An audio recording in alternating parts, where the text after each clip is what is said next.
আসসালামু আলাইকুম। আমার মনে হচ্ছে যে আজকের ভিডিওটি একটু আলাদা হবে। কারণ প্যাকেট খুলেই আমি বুঝতে পারছি। আর এই ফোনের সমস্যাটাও একটু আলাদা এবং সেই বিষয়ে খুঁটিনাটি শেয়ার করব যারা বিশেষ করে পোকো X3 Pro বা X3 বা রিবোলিং সংক্রান্ত বিষয়ে জানতে চান এবং কি সেগুলো ক্যামেরার সমস্যা হয় রিবোলিং করার পর, সেই ফোনগুলো যদি এরকম আপনার কোনো ফোন থাকে বা জানার আগ্রহ থাকে তাহলে ভিডিও কন্টিনিউ করবেন। এই ফোনটি পাঠিয়েছেন শ্রীমঙ্গল থেকে হেমন্ত এবং কি ওনার এই ফোনের সমস্যাটি হচ্ছে এটি ব্যাক ক্যামেরা আসে না, ফ্রন্ট ক্যামেরা মাঝে, মাঝে আসে। তো এই ফোনটির মূলত আরও প্রবলেম হচ্ছে ফোনটি একটু গরম হয়ে যায় এবং কি ফোনটি এর আগে রিবোলিং করা। তো প্রবলেমগুলো আসলে কিভাবে ফাইন্ড আউট করব আমরা দেখব এবং ফোনটি দেখুন উনি কিন্তু খুব সুন্দর করে প্যাকেটিং করে দিয়েছেন এবং কি প্রত্যেকটি জায়গায় উনার নাম এবং বিভিন্ন জায়গায় মোবাইল নাম্বার লিখেছেন এবং কি উনি চিরকুটে লিখেছেন যে ফোনটি সব ঠিক আছে, শুধু ক্যামেরা কাজ করে না। আ আর হচ্ছে ফোনটি ইউজ করলে গরম হয়। তো এই বিষয়টি আমি সামনে রেখে ফোনটি অন করার চেষ্টা করব। দেখুন ফোনটি অন আছে এবং কি এই ফোন অন হয়ে সম্পূর্ণ ঠিকঠাক চলে কিনা দেখব। আর আমরা জানি যে পোকো X3 Pro সাধারণত ডেড হয়ে যায়, রিবোলিং এর মাধ্যমে সলভ হয়। তো এর বাইরে এই প্রবলেমটি কেন হলো? দেখুন এই যে ক্যামেরা টোটালি আসছে না। ব্যাক ক্যামেরা, ফ্রন্ট ক্যামেরা কোনো শিফটিং হচ্ছে না এবং কোনো আ ম্যাক্রো বা কোনো কিছুতে চেঞ্জ হচ্ছে না। আমি দেখতে পাচ্ছি যে ক্যামেরাটি টোটালি কাজ করছে না। আমি চেষ্টা করব সেলফি ক্যামেরাটি এইভাবে ওপেন করতে এবং সেলফি ক্যামেরা দেখুন অন হয়েছে। কিন্তু ব্যাক ক্যামেরায় চেঞ্জ করা মাত্রই কিন্তু ক্যামেরা আর ওপেন হচ্ছে না। তো যেহেতু এটি পোকো X3 Pro একটি ফোন, তো এই ফোনটি রিবোলিং করা হয়েছে মেবি। আমি দেখব যে ফোনটি কি কাজ করা হয়েছে, কেন এই ধরনের সমস্যা হচ্ছে। খুঁটিনাটি বোঝার চেষ্টা করব, আপনাদের সাথে শেয়ার করার চেষ্টা করব।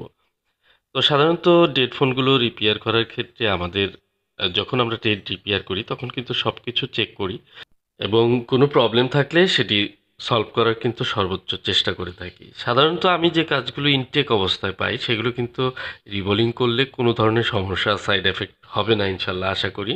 কারণ এগুলো টোটালি আগের মতো ইউজ করতে পারেন কোনো সমস্যা ছাড়া।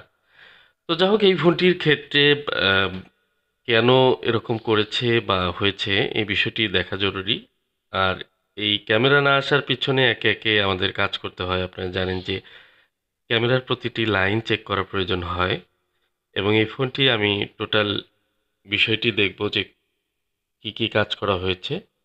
তো এখানে পরিষ্কার দেখতে পাচ্ছি সিপিইউ রিবোলিং করা হয়েছে এবং ক্যামেরার যে মেজর কিছু লাইন রয়েছে সেগুলো আমি চেক করছি, যেগুলো রিবোলিং করতে গিয়ে এই লাইনগুলো ওপেন হতে পারে এবং কি সেই লাইনগুলো ঠিক রয়েছে। আমি এখানে ভ্যালুগুলো ঠিকঠাক মতো পাচ্ছি।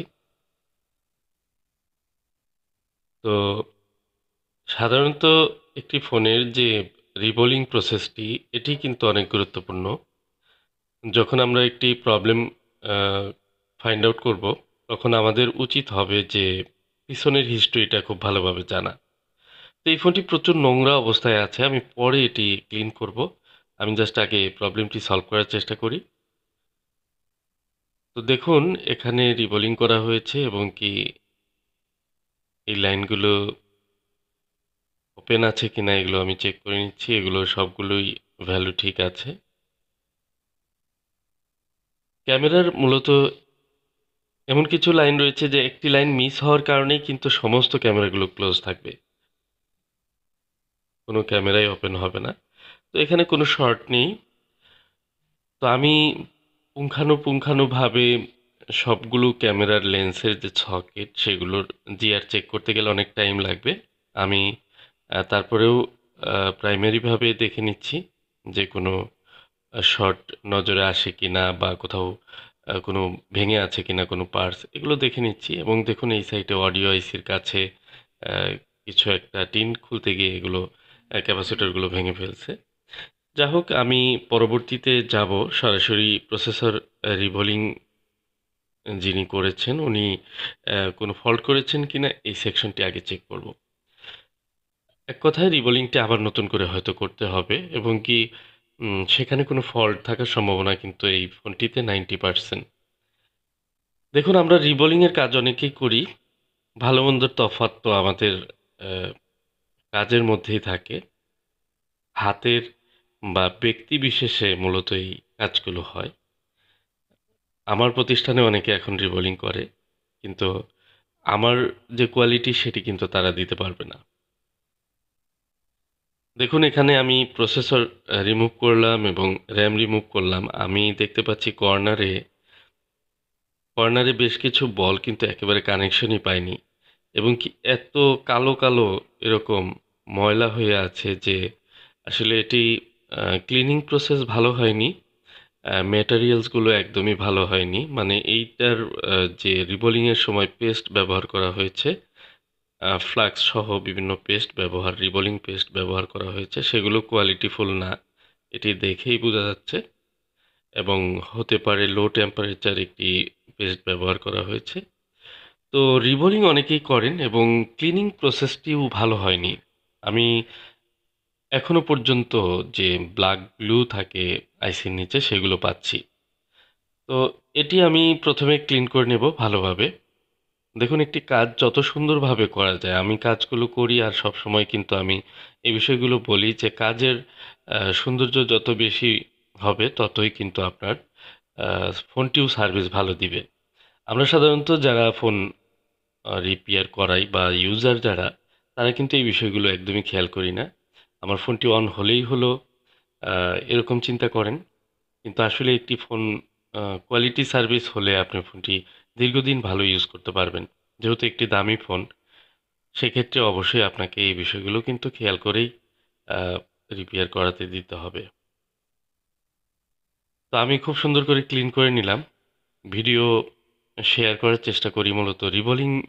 ভিডিও তো অনেক আছে, কিন্তু রিবোলিংয়ের এই যে এই খুঁটিনাটি প্রবলেমগুলো কেন হয় এবং এগুলো আমরা কিভাবে সলভ করতে পারি এবং কি এই আপনারা যদি রিবোলিং করেন, রিবোলিংয়ের পর এ ধরনের প্রবলেম হয়, তাহলে আমাদের রিবোলিং ঠিক আছে কিনা এটি চেক করার বিষয় আছে। এই বিষয়গুলো আপনাদের সাথে শেয়ার করা দরকার। দেখুন কালো কালো হয়ে যাওয়া বলগুলো তারপরেও আমি ঘষে পরিষ্কার করলাম। তো মোটামুটি ক্লিন হয়েছে। এবার আমি আইসিটি ক্লিন করব এবং দেখুন সিপিইউর উপরে যে একটি জায়গায় কালার কিন্তু চেঞ্জ হয়েছে। এই সমস্যাটিও কিন্তু আইসির জন্য আসলে ক্ষতিকারক। মানে এটি কেন হয়েছে? আইসিতে অতিরিক্ত ঘর্ষণের ফলে বা হিটে বা উপরের যে কালার কোডিং থাকে সেটি কিন্তু উঠে যাওয়ার ভাব। এই যে প্রবলেমগুলো এগুলো যেন না হয়, তাহলে আপনার আইসিটি কিন্তু ধীরে ধীরে দুর্বল হয়ে পড়বে। আর এগুলোই হচ্ছে কাজের কোয়ালিটি। আমরা যখন কাজ করব এই বিষয়গুলো খেয়াল করেই আমাদের কাজ করতে হবে যেন আইসিটি অনেক ভালো থাকে, কাজটি সুন্দর হয়, ক্লিন হয় এবং কি প্রত্যেকটি ইকুইপমেন্টস বা আমরা যে ধরনের ম্যাটেরিয়ালস ইউজ করি এগুলো যেন কোয়ালিটিফুল এবং স্ট্যান্ডার্ড কোয়ালিটির প্রোডাক্টগুলো হয়। তো আমি অনেক সময় অনেক বিষয়ই বলে থাকি আসলে হট গান বা সোল্ডারিং আয়রন বা এগুলো আসলে কিছু না, সব কিছু হচ্ছে নিজের টেকনিকে।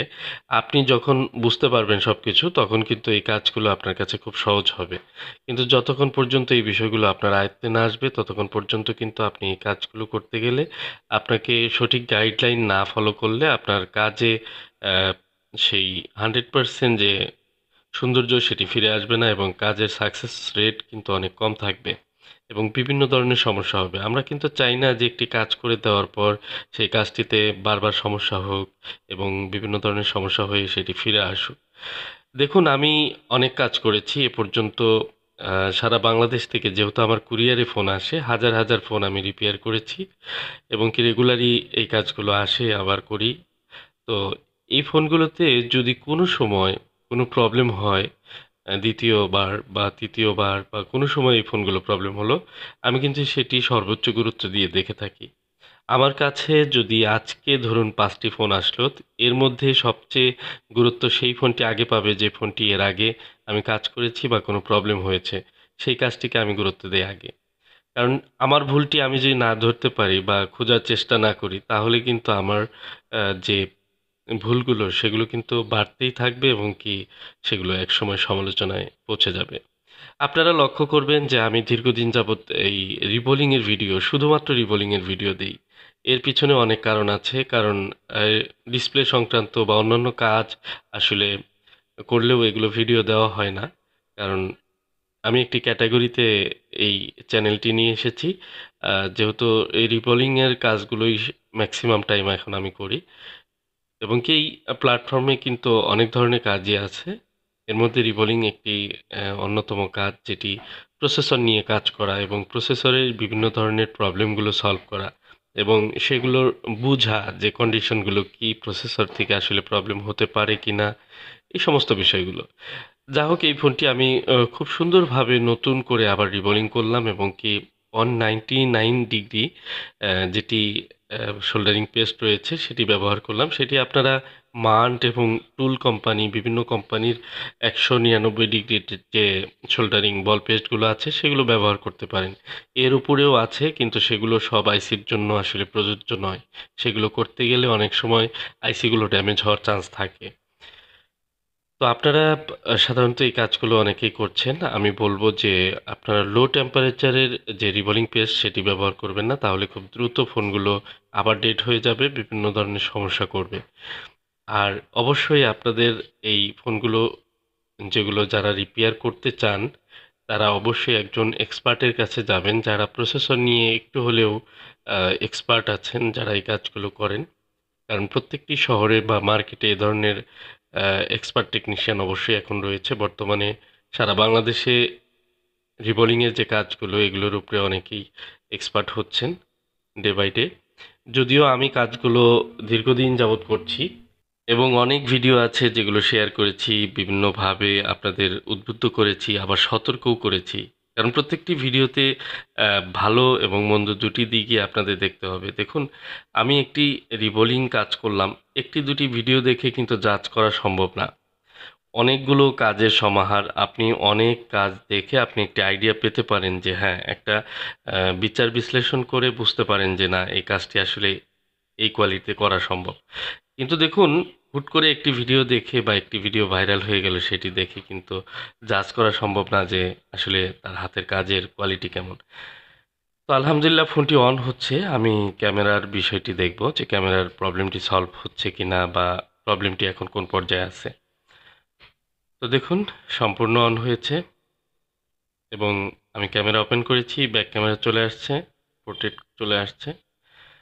তো সবই ঠিক আছে। আসলে প্রবলেমটি ছিল রিবোলিংয়ের। তো রিবোলিং অনেকেই করছেন, কিন্তু রিবোলিংয়ের পারফেক্ট যে একটি রিবোলিং সেটি না হলে কিন্তু ফোনগুলো প্রবলেম হয়। যেহেতু 8256 একটি ভালো ফোন, এই ফোনটি কাজটি ভালোভাবে করলে অনেক দিন আবার ইউজ করতে পারবেন। তো আপনাদের শখের ফোনগুলো যদি রিপেয়ার করার জন্য পাঠাতে চান, বাংলাদেশের যে কোনো প্রান্ত থেকে পাঠিয়ে দিতে পারেন। হোয়াটসঅ্যাপে কন্ট্যাক্ট করবেন।